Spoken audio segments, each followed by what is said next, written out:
Hello students, welcome back to my channel. मैं माया खराड़िया आप फिर एक नए वीडियो के साथ। आज हम बात करने वाले हैं कक्षा 12 के बायोलॉजी के चैप्टर 10 के अगले टॉपिक C4 साइकिल के बारे में। C4 साइकिल से पहले वीडियो में हम पढ़ चुके हैं C3 साइकिल। 7 वीडियो आपको मिल चुके हैं। इस 8वें वीडियो में इस टॉपिक के आगे बढ़ाते हुए हम C4 साइकिल पर डिस्कस करेंगे। आज C4 साइकिल क्या है, तो गाइस देखते रहिए। एक एक पॉइंट आपको ध्यान रखना है क्योंकि आपको बहुत अच्छे से पढ़ाई करनी है। किस तरह से C4 साइकिल चलती है और कैसे जो है C4 साइकिल रन करती है, कौन कौन से स्टेप्स इसके हैं, किसने इसकी खोज की थी, इसके बारे में अच्छे से आप स्टडी करेंगे आज। सबसे पहले C4 साइकिल का जनरल इंट्रोडक्शन। कैप्रिलोव ने मक्का में प्रयोग किए और कॉर्टचोक ने गन्ने पर प्रयोग किए। कैप्रिलोव ने मक्का पे 1960 में प्रयोग किया जिसमें फोटोसिंथेसिस संबंधी प्रयोग किए।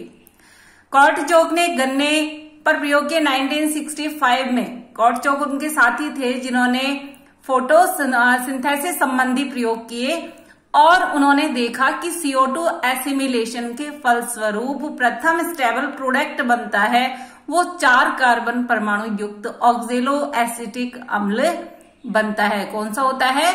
ऑक्जेलो एसिटिक अम्ल। यानी CO2 का वातावरण से उपयोग करने के बाद जो प्रथम स्थायी उत्पाद बनेगा, जैसे कि C3 साइकिल आपने पढ़ी थी उसमें 3 कार्बन परमाणु युक्त उत्पाद बना था। यहां पर क्या बन रहा है? यहां पर बन रहा है ऑक्जेलो एसिटिक अम्ल। आगे देखिए, ऑक्जेलो एसिटिक अम्ल फर्स्ट स्टेबल प्रोडक्ट है तो इस साइकिल का नाम 4 कार्बन परमाणु युक्त ऑक्जेलो एसिटिक अम्ल बनने के कारण C4 साइकिल रख दिया गया। हैच और स्लैक ने कैप्रिलोव और कॉर्टचोक के प्रयोगों को आगे बढ़ाते हुए पूरे परिपथ की खोज की। यानी जो C4 चक्र है वो किस तरह से स्टेप बाय स्टेप आगे चला, किस तरह से CO2 का यूज हुआ, कौन से यहाँ पर और आगे जो है कंपाउंड्स बने और किस तरह से ये कॉम्प्लेक्स स्टार्ट हुआ, कैसे कंप्लीट हुआ, इसके बारे में हैच और स्लैक ने आगे प्रयोगों को आगे बढ़ाया और पूरे परिपथ की खोज की। इसको डाइकार्बोक्सिलिक चक्र भी कहते हैं। क्या कहते हैं गाइस? डाइकार्बोक्सिलिक चक्र। कहाँ पाया जाता है हैच और स्लैक चक्र? एक बीजपत्री यानी यूनिकोटिलिडन्स में, मक्का, गन्ना, बाजरा एक्सेट्रा, इनमें यह देखने को मिलता है। और द्विबीजपत्री, कुछ द्विबीजपत्री पादप होते हैं जैसे कि एमेरेंथस व यूफोर्बिया में ये चक्र देखने को मिलता है। ये C4 चक्र मक्का, गन्ना, बाजरा, एमेरेंथस, यूफोर्बिया इन प्लांट्स के अंदर देखा गया। C4 पादप क्या होते हैं, कैसे उनके स्ट्रक्चर्स होती है? C4 प्लांट्स होते हैं जिसमें प्रकाश संश्लेषण करने वाली सेल्स 2 तरह की होती है। पर्ण मध्योतक कोशिकाएं, मीजोफिल सेल्स इनको कहते हैं। प्लांट्स के अंदर C4 प्लांट्स में मीजोफिल सेल्स और बंडल शीथ सेल्स, पूलाच्छद कोशिकाएं इनको हम कहते हैं। तो फोटोसिंथेसिस करने वाली सेल्स कितने प्रकार की हो गई? ये 2 प्रकार की, पर्ण मध्योतक कोशिकाएं और पूलाच्छद कोशिकाएं। जो मीजोफिल सेल्स है या पर्ण मध्योतक कोशिकाएं हैं, इनमें क्लोरोप्लास्ट जो होता है वो छोटा होता है और ग्रेना डेवलप टाइप का पाया जाता है। कैसा पाया जाता है? ग्रेना डेवलप टाइप का, मतलब अच्छे से सुविकसित ग्रेना इसमें मिलता है। और जो बंडल शीथ की कोशिकाएं होती है इसमें क्लोरोप्लास्ट का साइज बड़ा होता है, लेकिन ध्यान रखना है ग्रेना नहीं होती है। बंडल शीथ के चारों ओर ये सेल्स माला की तरह व्यवस्थित होती है। गाइस बहुत अच्छा सा जो है एक क्वेश्चन बनता है इस पे क्रेन्स एनाटॉमी के बारे में। C4 प्लांट्स हम पढ़ रहे हैं, आपको ध्यान रखना है कि संवहन पुल के चारों तरफ ये जो सेल्स हैं, ये जो पूलाच्छद की कोशिकाएं हैं, ये माला की तरह व्यवस्थित होती है और माला को जर्मन भाषा में क्रेन्स कहते हैं। क्या कहते हैं? क्रेन्स कहते हैं। और ये जो क्रेन्स है ये C4 प्लांट्स के अंदर ये एक स्पेशल टाइप की जो माला की तरह व्यवस्थित होती हैं सेल्स, माला को जर्मन भाषा में क्रेन्स कहते हैं। तो ये जो एनाटॉमी है वो होती है क्रेन्स एनाटॉमी, जो कि केवल C4 प्लांट्स में मिलती है। थाइलेकोइड किस टाइप के होते हैं? थाइलेकोइड केवल स्ट्रोमा पट्टिका के रूप में होते हैं। अब आपको ध्यान रखना है कि इसमें जो लाइट रिएक्शन है और जो यहाँ पर डार्क रिएक्शन वो कहाँ कहाँ संपन्न हो रही है, क्योंकि हमें इस पूरे मैकेनिज्म को पढ़ना है। प्रकाशिक अभिक्रिया मेसोफिल सेल्स में इसमें होती है और अप्रकाशिक अभिक्रिया बंडल शीत या पूलाच्छद कोशिकाओं में संपन्न हो रही है। देखिए गाइस, आपको क्लियर कट इसकी पूरी मैकेनिज्म मैं समझाऊंगी, आप बिल्कुल एक एक बातों को ध्यान दीजिए। तो मैकेनिज्म ऑफ C4 साइकिल किस तरह से संपन्न हो रही है? वायुमंडल से CO2 का एसिमिलेशन हुआ। कहाँ हुआ? मेसोफिल सेल्स में, पर्ण मध्योतक कोशिकाओं में। किसके द्वारा हुआ?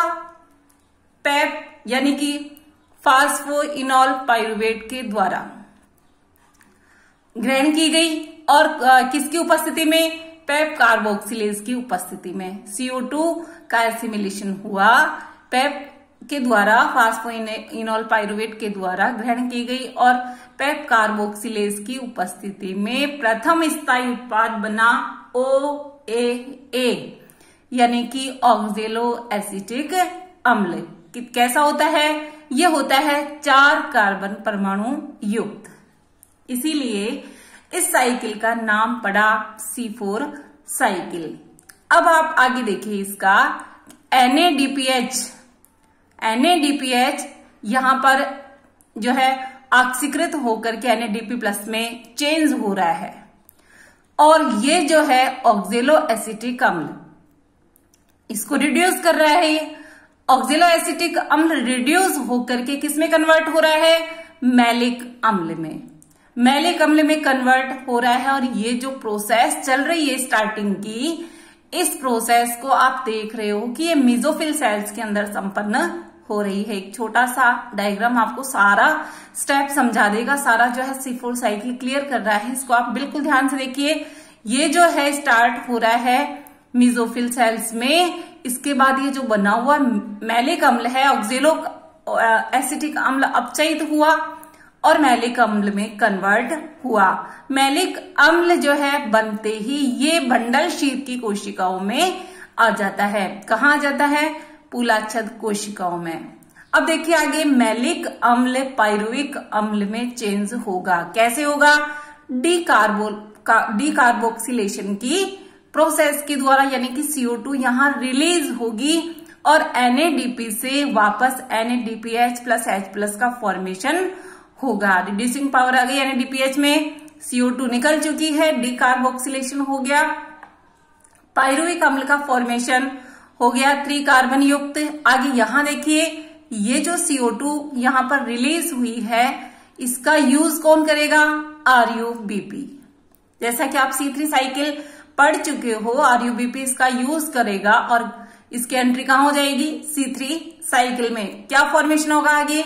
इससे C3 साइकिल से यहां पर ग्लूकोज फॉर्मेशन यानी शर्करा का निर्माण होगा। गाइस बिल्कुल फोकस रखिए अपने टॉपिक पे। पाइरुविक अम्ल 3 कार्बन युक्त यहां पर बन चुका है।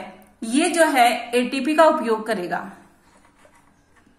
और ATP का उपयोग करते हुए ये जो है ATP से ADP और इनऑर्गेनिक फास्फेट बनाएगा और आगे फास्फोइनोल पाइरुविक अम्ल का फॉर्मेशन हो जाएगा। फास्फोइनोल पाइरुविक अम्ल का फॉर्मेशन हुआ।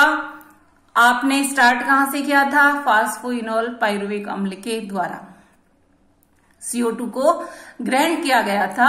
तो इस तरह से पाइरुविक अम्ल जो है बनने के बाद स्थिति क्या आ गई? मैलिक अम्ल से पाइरुविक अम्ल बना और ये पाइरुविक अम्ल वापस कहां पहुंच गया? मेसोफिल सेल्स में। ध्यान रखिए, ये वापस कहां हो रही है? बंडल शीत सेल्स को छोड़ चुका है पाइरुविक अम्ल और मेसोफिल सेल्स में आ चुका है। पाइरुविक अम्ल ने ATP का यूज किया और फास्फोइनोल पाइरुविक अम्ल में विकसित जो है चेंज हो गया। ये फास्फोइनोल पाइरुविक अम्ल CO2 को ग्रहण करने के लिए रेडी हो चुका है और ये साइकिल वापस रीस्टार्ट हो जाएगी। फास्फोइनोल पाइरुविक अम्ल CO2 को ग्रहण करके वापस इसी साइकिल को रीस्टार्ट कर देगा। इस तरह से गाइस आपने एक सिंपल वे में मैंने आपको समझाया कि किस तरह से C4 साइकिल चलती है। अब देखिए आप इसमें वापस से एक बार समझिए कि किस तरह से C4 साइकिल चली। इसका एक लाइन डायग्राम आपके सामने है। फास्फोइनोल पाइरुवेट 3 कार्बन युक्त। क्लियर है? बिल्कुल आप फोकस रखिए अपने टॉपिक पे। CO2 का यूज किया जा रहा है पेप कार्बोक्सिलेज की उपस्थिति में। ऑक्जेलो एसिटिक अम्ल का फॉर्मेशन हुआ जो फर्स्ट स्टेबल प्रोडक्ट है। इस ऑक्जेलो एसिटिक अम्ल का फॉर्मेशन हुआ और ये ऊपर आप देख रहे हो, इधर मेसोफिल सेल्स है और इधर बंडल शीथ की सेल्स हैं। ये पर्ण मध्यस्थक कोशिकाएं हैं और ये बंडल शीथ सेल्स या पूलाच्छद की कोशिकाएं हैं। कहाँ कहाँ कौन सी एक्टिविटी हो रही है ये इस डायग्राम में आपको बिल्कुल शो हो जाएगी। ऑक्जेलो एसिटिक अम्ल से मैलेट फॉर्मेशन यहाँ हो रहा है, मैलिक अम्ल का फॉर्मेशन हो रहा है और NADPH से NADP का फॉर्मेशन हो रहा है। पेप कार्बोक्सिलेज की उपस्थिति में ऑक्जेलो एसिटिक अम्ल बना और ये सारी जो है प्रोसेस हुई मेसोफिल सेल्स में। मैलिक अम्ल का फॉर्मेशन होते ही ये कहाँ आ गया मैलिक अम्ल? पूलाच्छद कोशिका में। आया समझ में? पूलाच्छद की कोशिका में। अब ये जो मैलिक अम्ल है इससे वापस पाइरुवेट फॉर्मेशन होगा क्योंकि यहाँ पर डिकार्बोक्सिलेशन हो रहा है, CO2 यहाँ पर निकल रही है। NADP से NADPH फॉर्मेशन वापस से हो रहा है। जैसे ही ये CO2 निकलेगी RUBP इसका इस्तेमाल करेगा और केल्विन बेंसन चक्र में C3 साइकिल में ये प्रवेश करके शर्करा फॉर्मेशन करेगा। ये पाइरुवेट जो है पाइरुवेट के रूप में पर्ण मध्यस्थक कोशिकाओं में वापस एंट्री करेगा और इसके बाद ये पाइरुवेट या पाइरुविक अम्ल जो है ATP का उपयोग करते हुए वापस फास्फोइनॉल पाइरुवेट का फॉर्मेशन करेगा। और ये कहाँ आ गया? ये पाइरुवेट या पाइरुविक अम्ल है वापस मेसोफिल सेल्स में आ चुका है और फास्फोइनॉल पाइरुवेट बनने के बाद ये जो है CO2 को यहाँ पर कैच करने के लिए रेडी हो जाता है। ये पूरी साइकिल इस तरह से चलती है गाइस।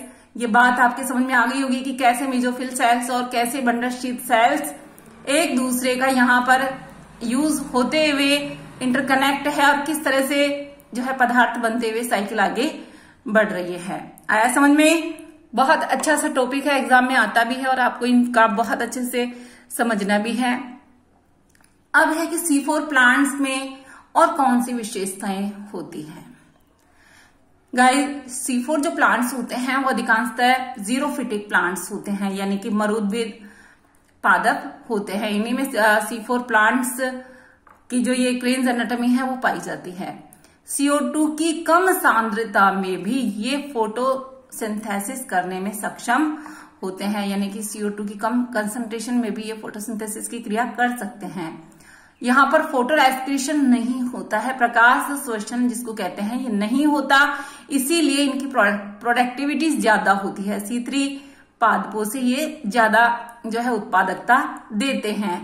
पेप कार्बोक्सिलेज CO2 की कम सांद्रता पर भी क्रियाशील रहता है। CO2 की कम कंसंट्रेशन होती है तब भी पेप कार्बोक्सिलेज जो इस साइकिल में काम आ रहा है ये जो है क्रियाशील होता है, एक्टिव होता है। ये पादप जल की कम मात्रा में भी ग्रो हो सकते हैं, यानी कि जीरोफिटिक प्लांट्स को आप पता है आपको कि जल जो है कम मात्रा में होता है वहां पर और वहां पर ये ग्रो कर सकते हैं। टेम्परेचर की स्थिति क्या होती है? ये 30 से 45 डिग्री सेल्सियस तापमान वाले क्षेत्रों में ग्रो हो जाते हैं। तो ये C4 प्लांट्स होते हैं। आगे देखिए C3 पादप और C4 पादपों में क्या अंतर। आप दोनों ही साइकिल पढ़ चुके हो, आप यहाँ पर अनुमान लगाना आप पढ़ा भी आपने कि C3 साइकिल या केल्विन चक्र आपने पढ़ा है, ये जो है C3 पादपों में पाया जाता है। C4 पादप में केल्विन चक्र के साथ H-स्लैक चक्र, यानी कि दोनों ही चक्र आप देख रहे हो, ये C4 प्लांट्स में है। CO2 ग्राही कौन होता है? आप पढ़ चुके हो, बताइए। C3 प्लांट्स में CO2 का ग्राही कौन होता है? ये प्राथमिक ग्राही होता है RUBP। पढ़ा था आपने, मोनोफास्फेट से बाईफास्फेट का फॉर्मेशन हुआ था, पिछले वीडियो में आप पढ़ चुके हो। यहां पर C4 पादपों में CO2 का ग्राही होता है फास्फोइनॉल पाइरुवेट, यानी 3 कार्बन युक्त। क्लियर है? फर्स्ट स्टेबल प्रोडक्ट बताइए किस किस में क्या क्या बना। C3 में PGA का फॉर्मेशन हुआ था, फास्फोग्लिसरिक एसिड का, और C4 पादपों में ऑक्जेलो एसिटिक अम्ल 4 कार्बन युक्त फर्स्ट स्टेबल प्रोडक्ट बना। आगे 4th पॉइंट है CO2 स्थिरीकरण, यानी CO2 फिक्सेशन मेसोफिल सेल्स में होता है। C3 प्लांट्स में कहा होता है? मेसोफिल सेल्स में होता है और C4 पादपों में मेसोफिल सेल्स और बंडल शीथ दोनों सेल्स इसमें होती है। CO2 स्थिरीकरण केवल एक बार होता है C3 पादप में और C4 प्लांट्स में 2 बार फिक्सेशन होता है। गाइस, क्रेन्स एनाटोमी जैसा कि मैंने आपको बताया था कि क्रेन्स एनाटोमी C4 प्लांट्स में पाई जाती है, C3 प्लांट्स में नहीं पाई जाती। और मुख्य जो एंजाइम यूज किया जाता है वो C3 प्लांट्स के अंदर रुबिस्को एंजाइम होता है। यहां पर कौन से होते हैं? रुबिस्को C3 साइकिल में यूज हो रहा है और पेप कार्बोक्सिलेज C4 प्लांट्स के अंदर शुरू में यूज होता है, जहां CO2 का एसिमिलेशन होता है फास्फोइनॉल पाइरुवेट के द्वारा। तो यहां पर पेप कार्बोक्सिलेज और रुबिस्को दोनों यूज हो रहे हैं। इसके बाद देखिए आगे कि C3 प्लांट्स में फोटो रेस्पिरेशन नहीं होता है और C4 प्लांट्स में फोटो रेस्पिरेशन C3 प्लांट्स में फोटो रेस्पिरेशन अधिक होता है और यहाँ पर C4 प्लांट्स में फोटो रेस्पिरेशन नहीं होता। CO2 का कम उपयोग करते हैं ये C3 प्लांट्स और C4 प्लांट्स CO2 का अधिक उपयोग करते हैं। यहाँ पर टेम्परेचर की बात करें तो जो जीरोफिटिक प्लांट C4 प्लांट्स है 30 से 45 डिग्री सेल्सियस पर भी ग्रो कर लेते हैं और इनके लिए टेम्परेचर अनुकूल टेम्परेचर होता है 10 से 25 डिग्री सेल्सियस।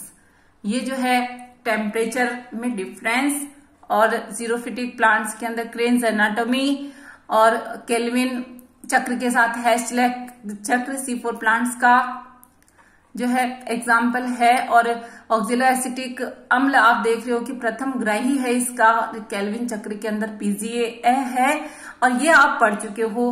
दोनों वीडियोस के अंदर आप डिफरेंशिएट करना खुद भी सीख गए होंगे। चैनल को सब्सक्राइब नहीं किया है तो गाइस चैनल को सब्सक्राइब करें, लाइक करें, शेयर करें। साथ में इस वीडियो के डिस्क्रिप्शन बॉक्स में आपको पिछले वीडियो के लिंक मिल जाएंगे, इसलिए आप इसको अच्छे से स्टडी करिए और वीडियो को देखते रहिए। आपको अपने टॉपिक्स क्लियर करते रहने हैं। Okay guys, thanks for watching.